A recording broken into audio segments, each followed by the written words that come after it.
La soirée était exceptionnellement fraîche pour un début octobre à Paris. Les feuilles des arbres du boulevard Saint-Germain commençaient à prendre des teintes dorées et je rentrais du travail plus tard que d'habitude. Marc devait être à Lyon aujourd'hui pour une réunion d'affaires importante. Du moins, c'est ce qu'il avait affirmé en partant ce matin, m'embrassant à la hâte sur la joue. 15 ans de mariage, et ses baisers me donnaient toujours des frissons, bien que peut-être moins intenses qu'autrefois. Le tram s'arrêta à la station près de notre appartement. En descendant, je remarquai une voiture familière garée devant le café, le Pommier d'Or, l'Audi argenté que nous avions acheté l'année dernière. La voiture que Marc était censé avoir prise pour Lyon. Je m'arrêtai. Peut-être une erreur? Quelqu'un avait le même modèle? Mais même à cette distance, je reconnus la bosse caractéristique sur l'aile arrière, souvenir d'un stationnement malheureux sous notre immeuble. C'était bien notre voiture. Je n'avais pas l'intention d'entrer. Vraiment pas. Mais mes jambes m'ont porté d'elles-mêmes vers le café confortable où nous allions parfois le week-end. À travers les grandes fenêtres, je voyais l'intérieur, une lumière chaude, des gens discutant aux tables. Et puis, je les ai vus. Marc était assis dos à la fenêtre, mais je reconnaîtrais sa silhouette n'importe où. En face de lui était assise une femme, plus jeune que moi, avec de longs cheveux blonds, soigneusement maquillés. Elle se penchait vers lui avec un sourire, et il lui caressait doucement la main.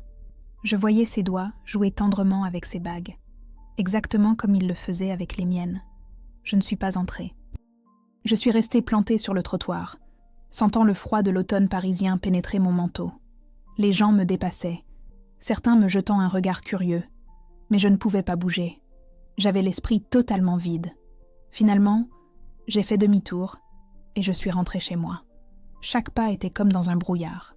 Je passais devant des lieux familiers, la boulangerie de Madame Martin, où nous achetions du pain frais pour le petit déjeuner du dimanche, le fleuriste où Marc commandait parfois des bouquets pour nos anniversaires. Maintenant, tout semblait étranger. À la maison, je me suis assise à la table de la cuisine et j'ai attendu. Je ne pleurais pas. Je ne criais pas. J'étais juste assise, regardant notre photo de mariage sur la commode. Nous étions si jeunes, pleins d'espoir. Moi dans ma robe de créateur de Strasbourg, lui dans un costume de son père. Je me souvenais comment nous avions dansé sur « Et si tu n'existais pas ?» et comment nous nous étions promis un amour éternel. Le téléphone sonna vers 9h. « Chérie, désolée mais la réunion s'éternise. Je vais rester dormir à Lyon. Ne m'attends pas. » Sa voix semblait si normale, comme s'il était vraiment à Lyon, et non à quelques rues de là avec une autre femme. « Je comprends, » répondis-je seulement. « Fais attention à toi. » Il raccrocha, et je restai assise à table. Je me demandais si elle aussi avait entendu notre conversation. Riait-il de ma naïveté? Planifiait-il déjà comment ils allaient à passer la nuit? Cette nuit-là, je n'ai pas fermé l'œil. J'étais allongée dans notre lit, qui semblait soudain trop grand, trop vide. Je me suis souvenue de tous les signes. Les retours tardifs du travail, les appels mystérieux, les voyages d'affaires soudains. Étais-je aveugle? Ou ne voulais-je tout simplement pas voir? Le matin, quand j'ai entendu la clé dans la serrure, j'étais encore au lit. Marc entra dans la chambre, tenant un bouquet de mes tulipes préférées. « Bonjour, mon amour », dit-il avec un sourire. « Tu m'as manqué. » Il me regardait avec les mêmes yeux bleus qui m'avaient regardé ces 15 dernières années. Les yeux avec lesquels il avait regardé une autre femme la veille. « Comment c'était à Lyon ?»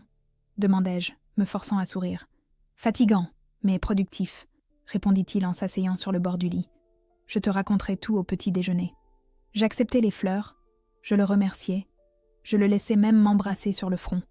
Et puis je me suis levée et je suis allée dans la salle de bain, où je me suis enfin permis de pleurer. Un pleur silencieux, contrôlé, pour qu'il ne m'entende pas.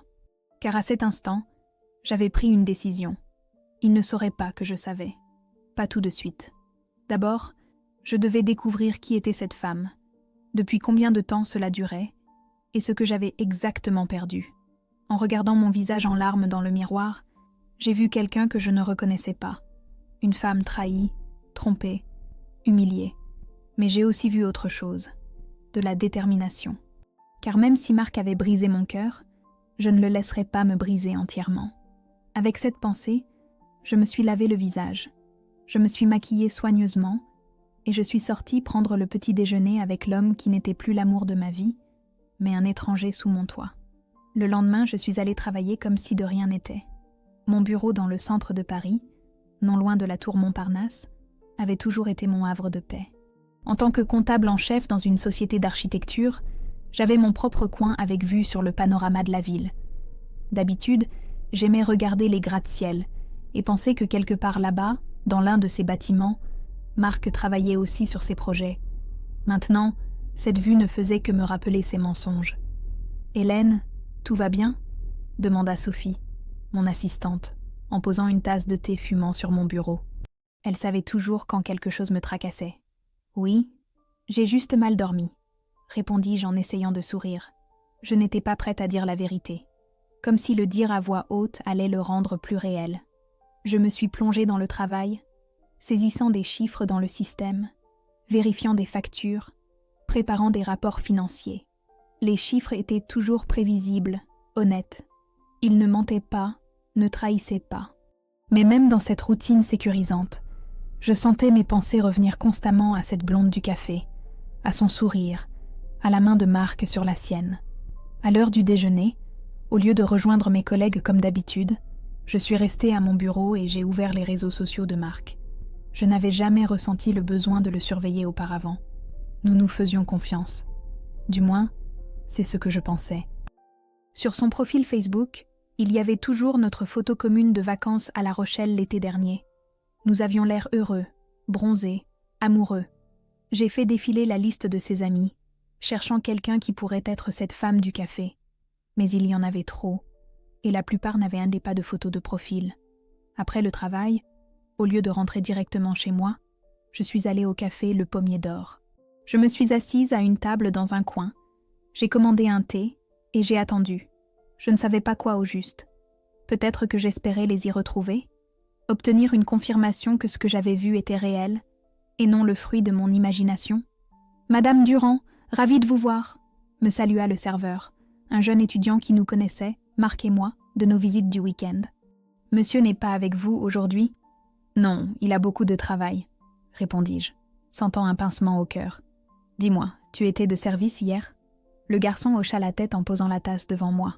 « Est-ce que tu as vu mon mari hier ? Il était là, peut-être ?» Le serveur hésita, visiblement embarrassé. Je ne suis pas sûre. Il y avait beaucoup de monde hier. »« Je comprends, » l'interrompis-je en voyant sa gêne. « Peu importe. »« Merci pour le thé. C'était tout ce dont j'avais besoin. » Son embarras était une confirmation suffisante.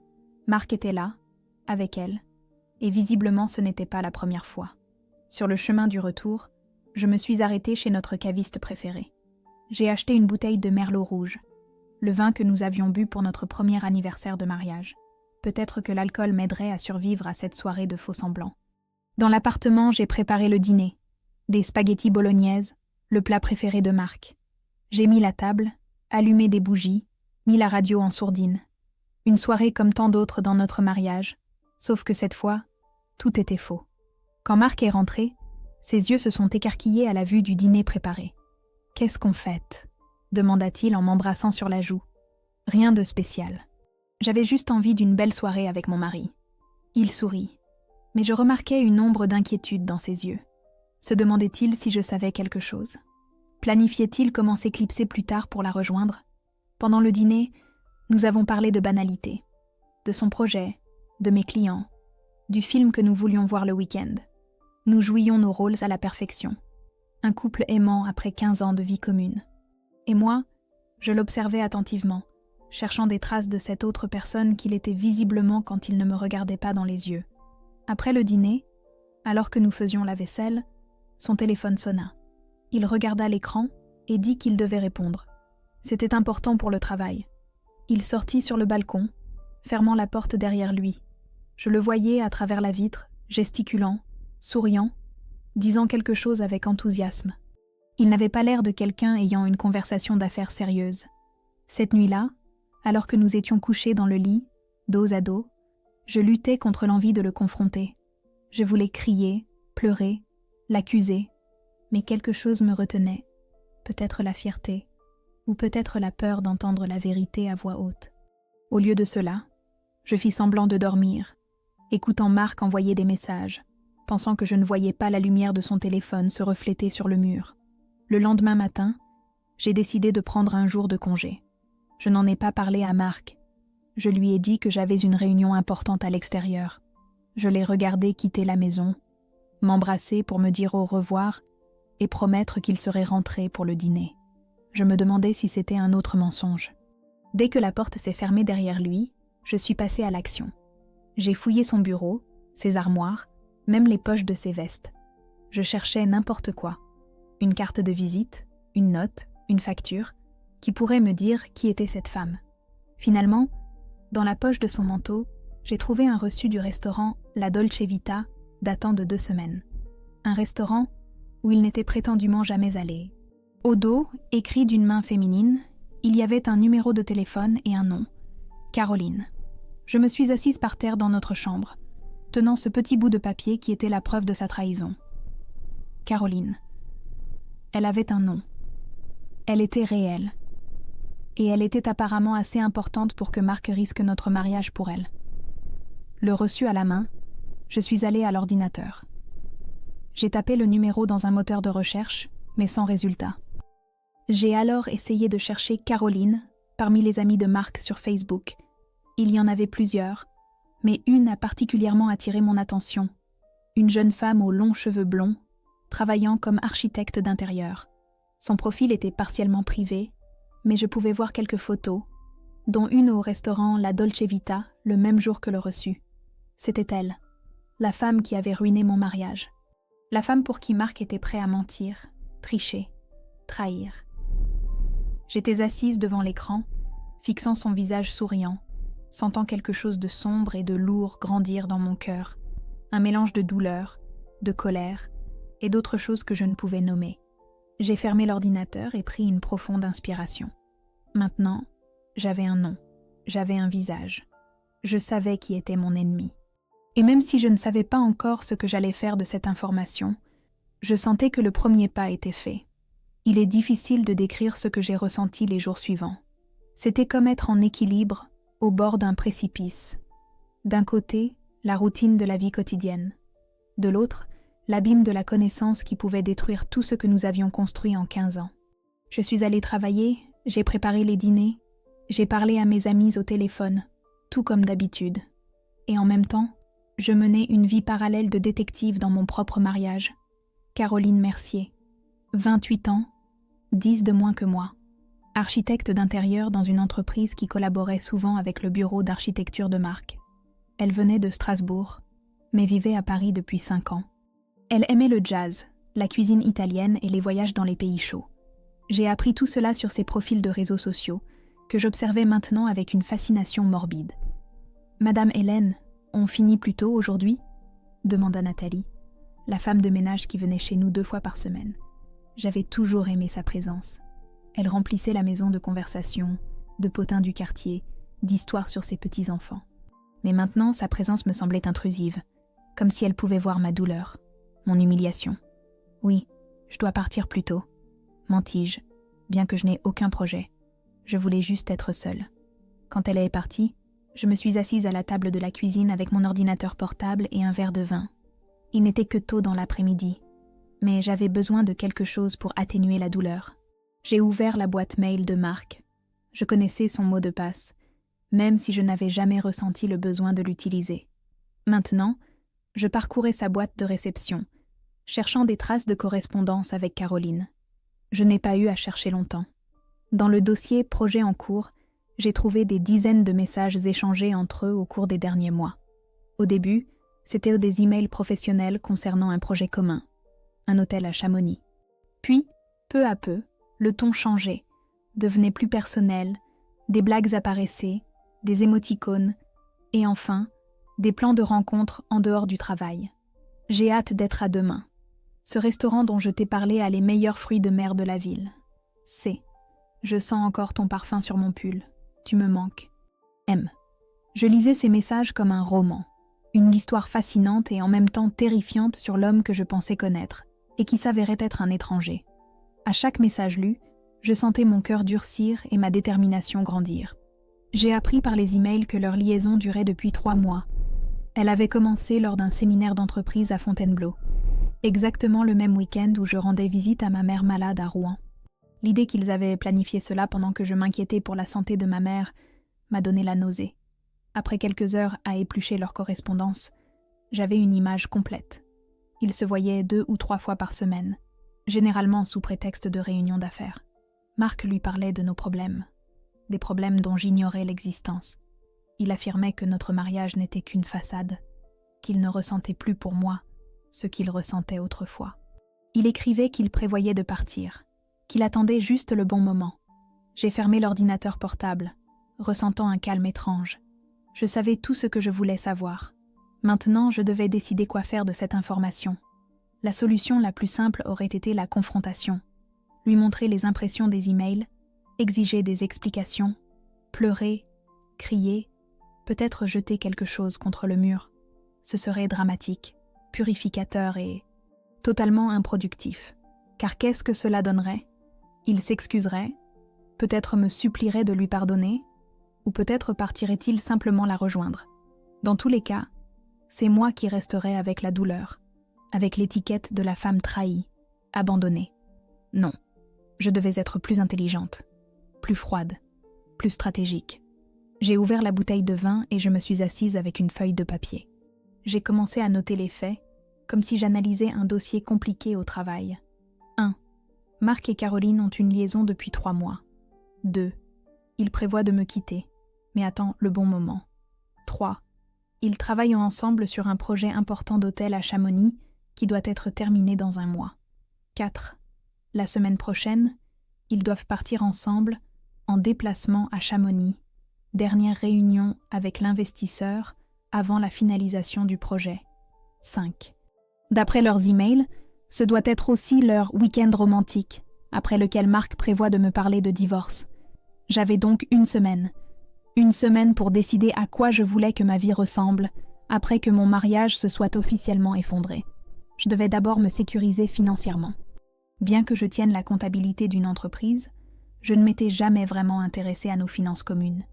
C'était Marc qui s'occupait des investissements, des comptes, des prêts. Cela devait changer. Le lendemain, pendant que Marc était au travail, je suis allée à notre banque. En tant que cotitulaire de tous les comptes, j'avais plein droit à l'information.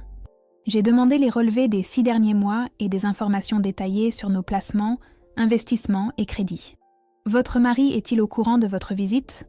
demanda poliment la conseillère, une jeune femme en tailleur élégant. « C'est une surprise », répondis-je avec un sourire. « Je prépare un plan pour notre anniversaire. » Je suis sortie de la banque avec une mallette pleine de documents et le sentiment de reprendre le contrôle de ma vie. Dans un café en face, j'ai étalé les papiers et commencé à analyser. Ce que j'ai vu était à la fois rassurant et alarmant. D'une part, nous étions financièrement stables. La maison était presque payée. Nous avions des économies substantielles et quelques investissements prospères. D'autre part, j'ai découvert quelque chose d'inquiétant. Une série de virements vers un compte que je ne reconnaissais pas, tous décrits comme investissement Z. Au total, c'était près de 40 000 € au cours des 2 derniers mois. J'ai appelé la banque, prétextant devoir poser des questions sur les détails d'un de nos placements. Au passage, j'ai posé des questions sur le compte mystérieux. « Ah, ce compte a été ouvert par votre mari à titre individuel », expliqua la consultante. « Je n'y ai pas accès depuis votre profil. Un compte individuel, caché de moi, 40 000 €. De l'argent que Marc avait sorti de nos économies communes pour... Quoi ? Une nouvelle vie avec Caroline ? Un appartement dont j'ignorais l'existence ?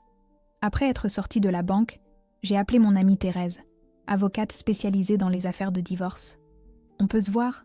C'est urgent », dis-je, en essayant de garder une voix normale. 1 heure plus tard, nous étions assises dans son bureau du Marais. Thérèse écouta mon histoire sans m'interrompre, prenant seulement des notes de temps en temps.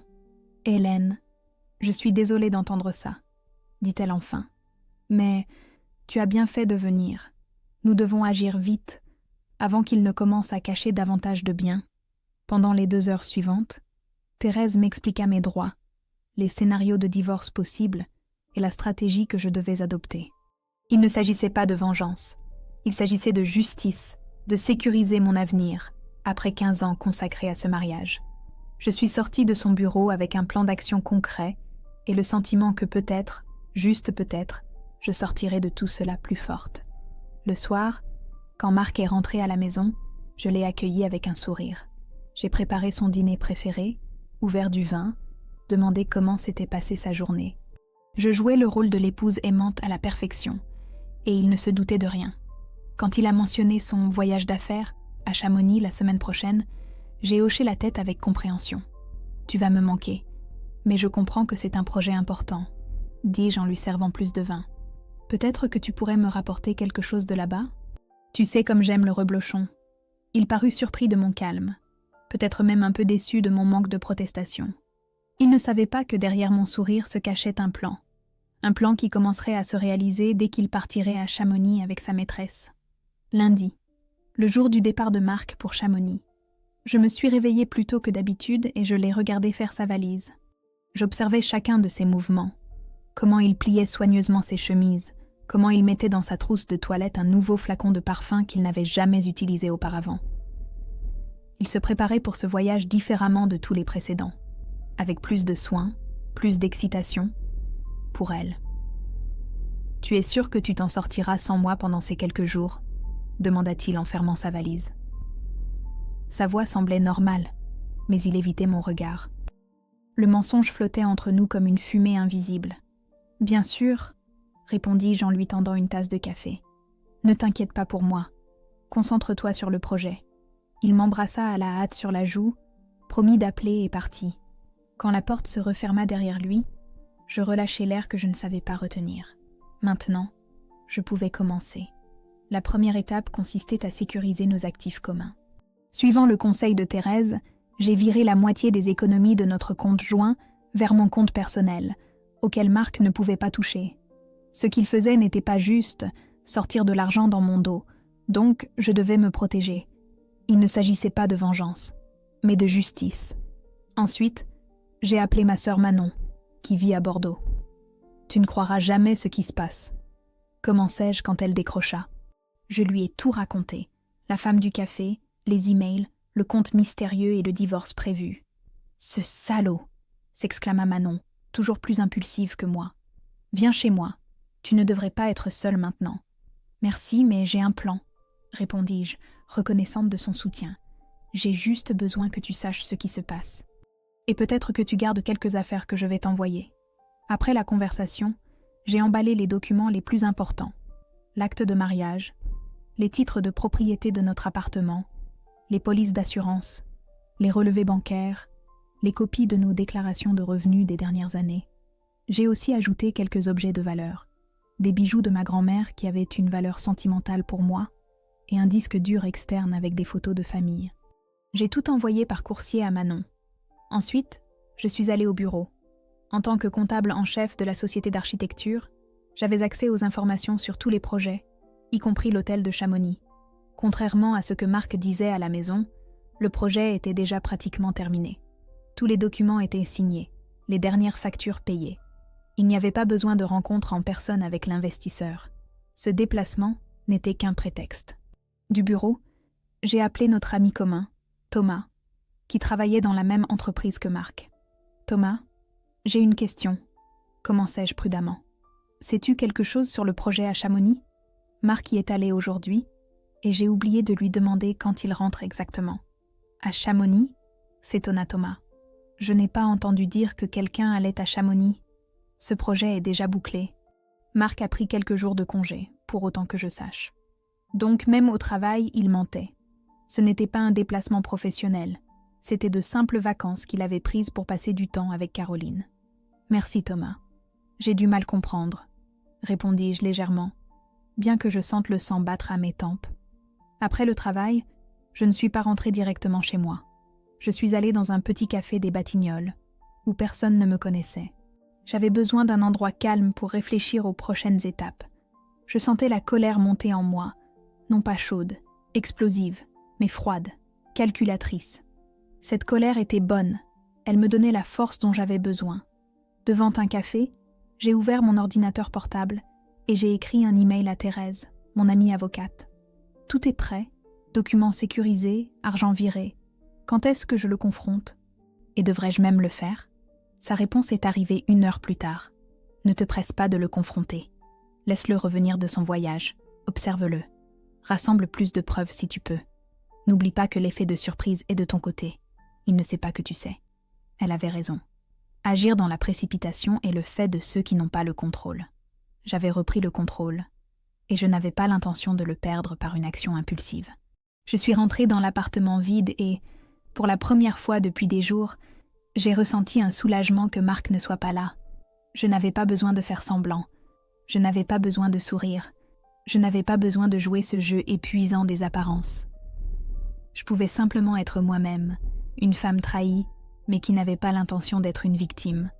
J'ai pris un long bain, je me suis versé un verre de vin, et je me suis assise près de la fenêtre, regardant Paris illuminé. Je me demandais si Caroline et Marc étaient déjà arrivés à Chamonix. Étaient-ils assis près d'une cheminée dans une pension confortable? Parlaient-ils de leur avenir commun, de leur plan de vie sans moi? Cette nuit-là, j'ai dormi dans notre chambre pour la dernière fois. Le matin, j'ai fait mes valises et je me suis installée dans la chambre d'amis. C'était un petit geste symbolique, mais il avait une signification pour moi. Me séparer physiquement de l'espace que je partageais avec l'homme qui avait brisé ma confiance. Les jours suivants, j'ai vécu dans une étrange suspension. J'allais au travail, je voyais des amis, bien que je n'ai encore dit la vérité à aucune d'entre elles. Je faisais du jogging au jardin du Luxembourg, ce qui m'avait toujours calmée. Je faisais tout ce que je faisais d'habitude. Mais chaque activité semblait maintenant différente, comme si elle appartenait à une autre Hélène, celle d'avant la trahison et celle d'après. Marc appelait tous les jours, généralement le soir. Nous parlions brièvement. Il racontait des histoires inventées sur des réunions d'affaires. Je feignais l'intérêt. Ensuite, je m'allongeais dans la chambre d'amis et je lisais des livres sur le divorce, sur la reconstruction de sa vie après une trahison, sur la recherche de sa propre identité après des années de relation. Jeudi, Thomas a appelé. « Hélène, désolée de te déranger, mais je pense que tu devrais savoir quelque chose. » Sa voix semblait incertaine, comme s'il n'était pas convaincu de bien faire. « Que se passe-t-il, Thomas ? J'ai vu Caroline Mercier aujourd'hui, l'architecte d'intérieur qui travaille avec nous. Tu sais, la blonde. Je sentis mon cœur s'accélérer. Oui, je vois. Et alors ? Elle se vantait de photos de Chamonix, avec Marc. Il disait qu'ils y étaient pour le travail. Mais sur ces photos... Désolée, Hélène, mais ça n'avait pas l'air d'un voyage d'affaires. J'ai attendu un moment avant de répondre, m'efforçant de garder une voix normale. Je comprends. Merci de me l'avoir dit, Thomas. Je ne sais pas ce qui se passe entre vous, mais... Marc est mon ami, mais tu es aussi mon ami, et je pense que tu mérites la vérité. Après avoir raccroché, je me suis assise à table, ressentant un vide étrange. Donc, quelqu'un d'autre savait. Évidemment, il ne pouvait pas se cacher éternellement. Combien de personnes au travail en parlaient déjà? Combien de personnes savaient qu'Hélène Durand était la femme trompée? Cette pensée était humiliante, mais paradoxalement, elle m'a donné de la force. Car s'ils ne se souciaient pas de la discrétion, alors je n'avais pas à me soucier de leur réputation. J'ai appelé Thérèse. « Je change d'avis », dis-je en guise de salutation. « Je veux demander le divorce immédiatement, et je veux que tout le monde sache pourquoi. » Vendredi, Marc devait rentrer le soir. Selon le plan initial, je devais attendre, observer, rassembler plus de preuves. Mais après l'appel de Thomas, tout avait changé. Je me sentais comme dans un piège. Chaque jour de faux semblants était comme un couteau enfoncé plus profondément dans ma fierté. Non, je ne pouvais plus me taire. J'ai rencontré Thérèse à son bureau. Elle semblait préoccupée par mon revirement soudain. « Tu es sûre de vouloir le faire maintenant ?»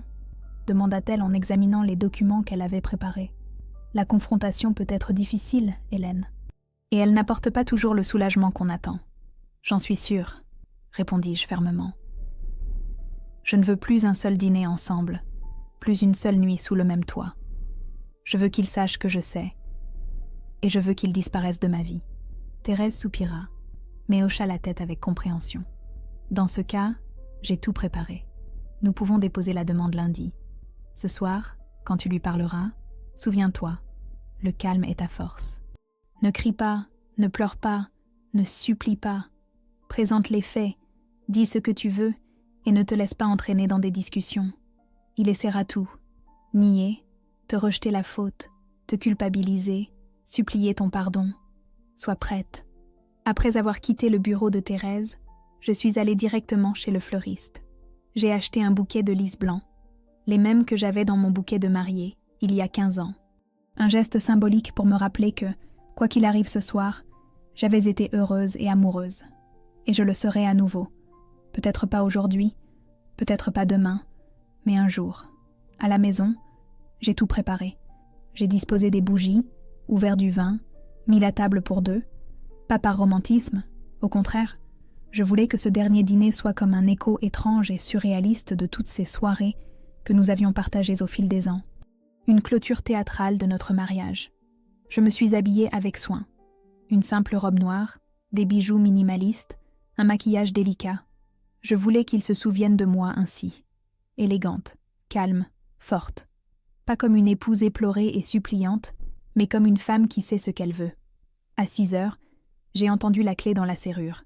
J'étais déjà assise à table avec un verre de vin.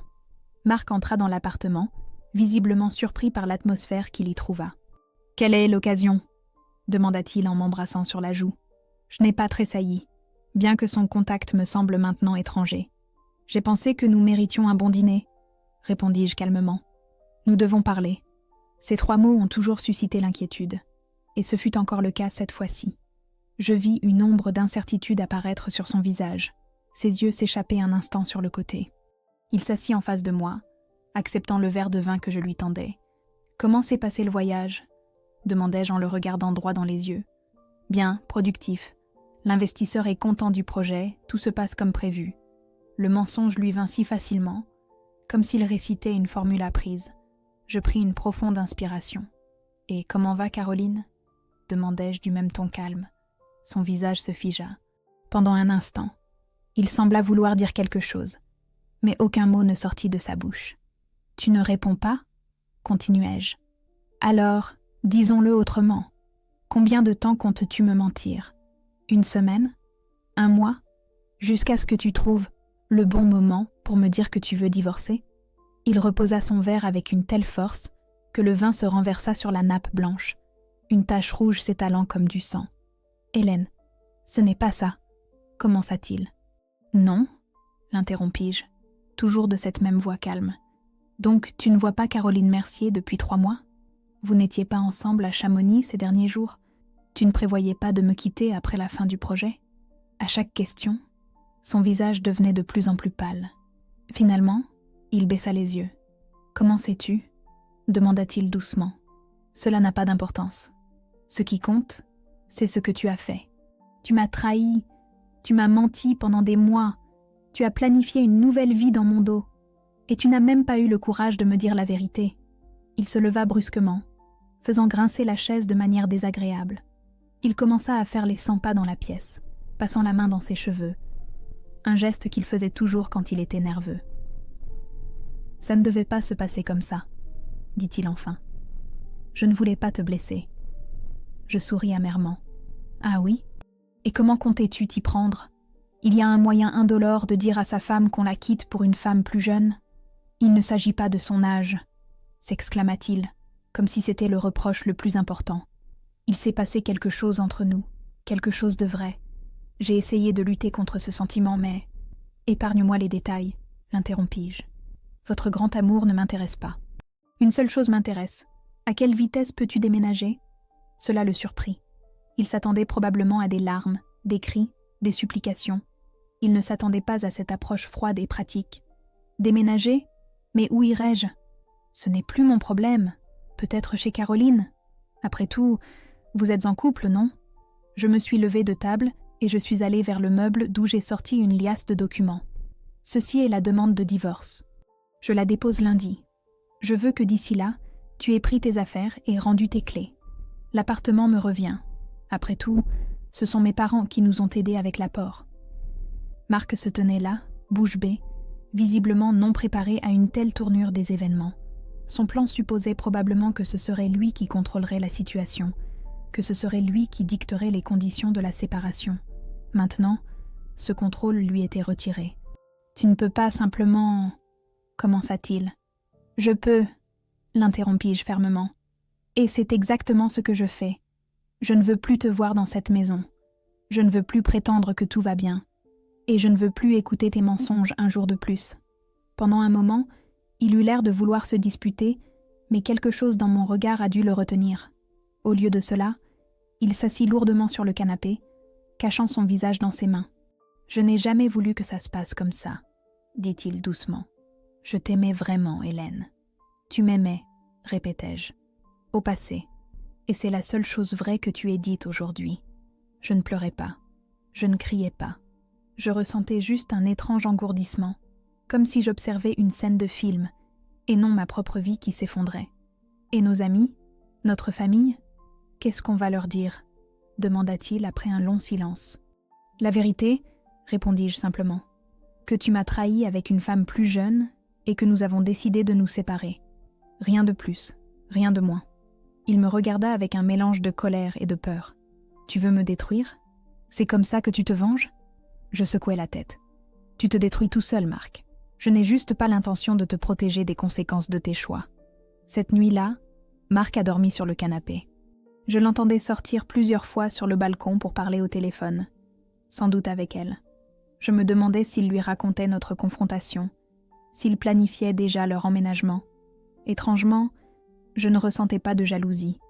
Je ressentais seulement de la fatigue et du soulagement que la vérité ait enfin été dite à voix haute.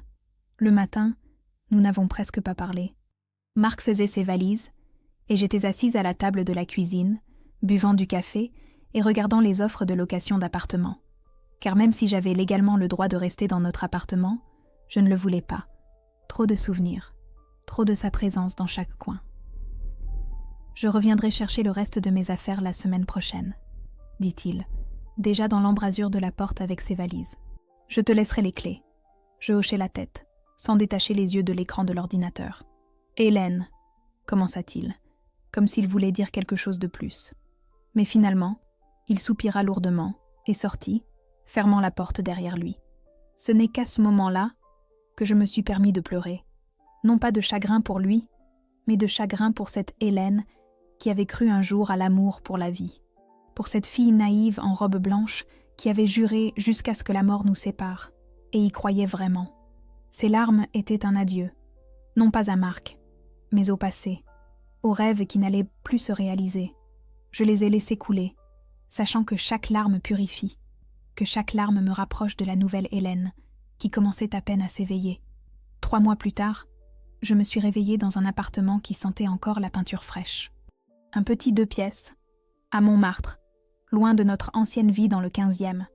Le premier appartement qui n'appartenait qu'à moi, décoré selon mes goûts, sans compromis, sans tenir compte des préférences de quelqu'un d'autre.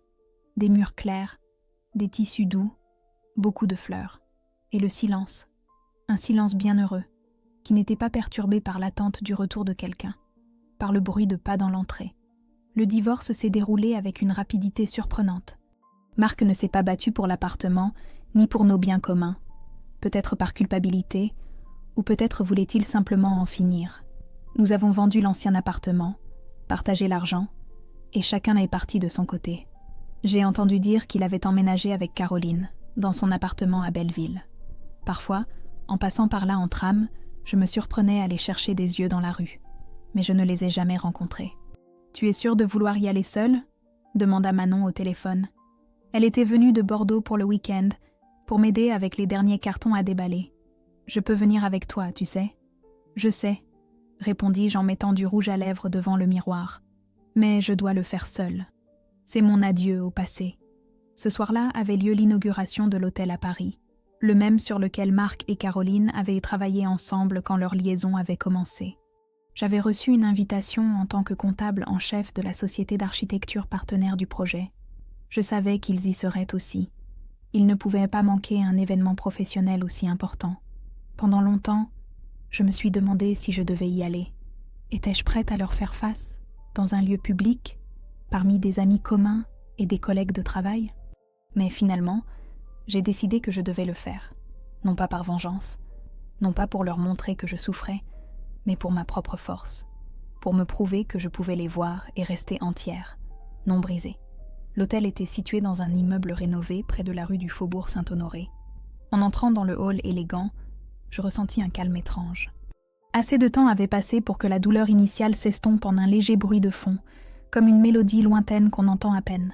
« Madame Durand !» me salua le directeur de l'hôtel, un homme plus âgé au sourire chaleureux. « Je suis heureux que vous soyez venue. Sans votre comptabilité scrupuleuse, ce projet n'aurait jamais respecté le budget. » Je souris, acceptant le compliment. C'était vrai. Malgré mon drame personnel, je n'avais jamais négligé mon travail. Au contraire, pendant ces mois difficiles, c'était le travail qui avait été mon encre. La seule chose constante dans une vie qui avait soudainement basculé. Je pris une coupe de champagne sur un plateau et je regardais autour de moi. Il y avait foule. C'était élégant, bruyant. Je vis de nombreux visages familiers, des collègues du secteur, des partenaires commerciaux, des journalistes.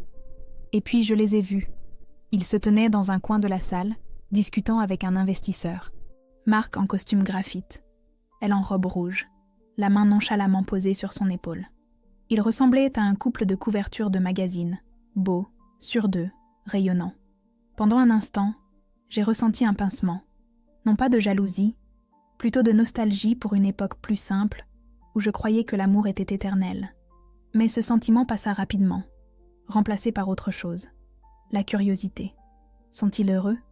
L'aime-t-il plus qu'il ne m'a aimé ?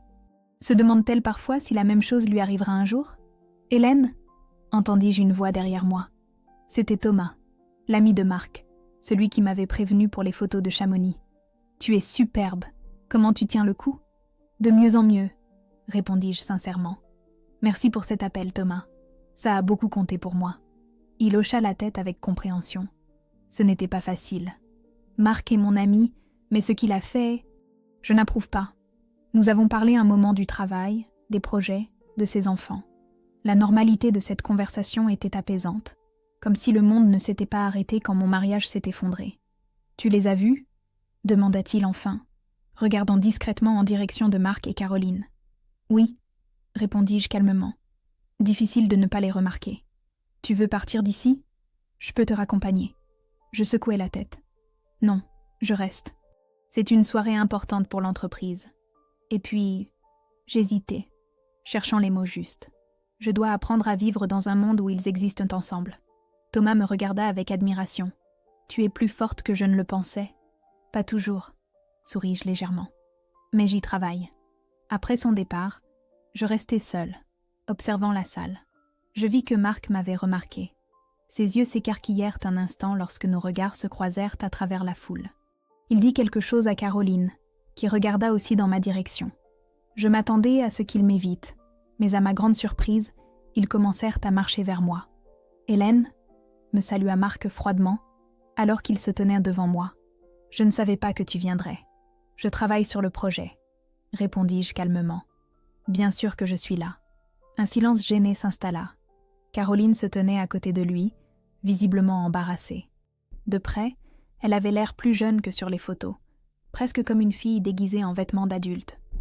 « Voici Caroline », dit enfin Marc, bien que ce ne soit pas nécessaire. Je savais exactement qui elle était. « Enchantée », dit-elle doucement en tendant la main. Je la lui serrai, surprise de mon propre calme. Moi de même. Pendant un moment, nous sommes restés en silence, un silence qui devenait de plus en plus insupportable. Finalement, Caroline marmonna quelque chose sur le besoin de saluer quelqu'un et s'éloigna, nous laissant seuls. Marc avait l'air perdu. Il s'attendait probablement à une scène, des larmes, peut-être même une dispute. Il ne s'attendait pas à cette indifférence polie. « Comment vas-tu » demanda-t-il enfin. « Bien », répondis-je, et je découvris avec étonnement que c'était vrai. J'ai déménagé à Montmartre. Je commence un master en gestion financière le mois prochain. C'est génial, dit-il, comme s'il n'était pas sûr que ce soit la bonne réponse. Je suis content que tu t'en sortes. Je souris légèrement. Et toi ? Comment ça se passe dans ta nouvelle vie ? Il hésita, comme s'il se demandait ce qu'il pouvait me dire. Bien, différemment, mais bien. J'en suis contente, dis-je, et à ma propre surprise, je le pensais vraiment. Je ne voulais pas qu'il souffre. Je voulais juste qu'il ne fasse plus partie de ma vie. Hélène, commença-t-il, mais je l'interrompis. Ce n'est pas la peine, Marc. Vraiment, c'est du passé. Il me regarda attentivement, comme s'il cherchait des traces de mensonges, de faux semblants. Mais il n'y en avait pas. J'étais sincère. La douleur n'avait pas complètement disparu, mais elle ne dominait plus ma vie. « Tu mérites d'être heureuse », dit-il doucement. « Tu l'as toujours mérité. » « Oui, acquiesçai-je. Et je l'ai enfin compris. Nous nous sommes séparés sans drame, sans larmes. Je l'ai regardé retourner vers Caroline, l'enlacer par la taille d'un geste qui m'était autrefois réservé. Mais je ne ressentais plus de douleur, seulement une étrange légèreté, comme si un dernier poids avait été retiré de mes épaules. J'ai quitté la réception plus tôt que prévu. Non pas parce que je me sentais mal. Au contraire, je sentais que j'avais accompli ce pourquoi j'étais venue. J'avais affronté mon passé, et j'étais sortie de cette rencontre plus forte. La nuit était chaude, un début d'été. Au lieu de prendre un taxi, j'ai décidé de marcher un peu. Paris la nuit m'avait toujours apaisée. Les lumières se reflétant dans la Seine, les monuments historiques illuminés, les gens assis aux terrasses des cafés malgré l'heure tardive. En marchant le long des quais de Seine, je pensais au chemin que j'avais parcouru au cours des derniers mois. De la femme dévastée qui avait découvert une trahison, à la personne que j'étais maintenant, indépendante, construisant une nouvelle vie, regardant l'avenir avec espoir. Ce n'était pas un chemin facile. Il y avait eu des larmes, de l'insomnie, des moments de doute. Mais c'était aussi un temps de découverte de soi, un temps pour apprendre à vivre selon mes propres règles. Près du Louvre, je me suis arrêtée, regardant le palais illuminé. Je me suis souvenu combien de fois nous nous étions promenés ici avec Marc dans les premières années de notre mariage. Comment nous planifions l'avenir, comment nous rêvions. Ces rêves ne s'étaient pas réalisés, mais cela ne signifiait pas que je ne pouvais pas rêver à nouveau. J'ai sorti mon téléphone et j'ai pris un selfie devant le palais, souriante, les yeux brillants. Je l'ai envoyé à Manon avec la légende. J'ai survécu. J'avance. Sa réponse est arrivée presque immédiatement. J'ai toujours su que tu y arriverais. Tu es la personne la plus forte que je connaisse. J'ai rangé mon téléphone et je me suis dirigée vers l'arrêt de tram pour rentrer dans ma nouvelle maison. Quelque part en chemin, je me suis rendu compte que je ne pensais plus à moi comme à la femme trahie. Cette étiquette, qui avait défini mon existence pendant des mois, avait perdu son pouvoir. J'étais simplement Hélène, une femme qui avait survécu à la tempête et en était sortie plus forte.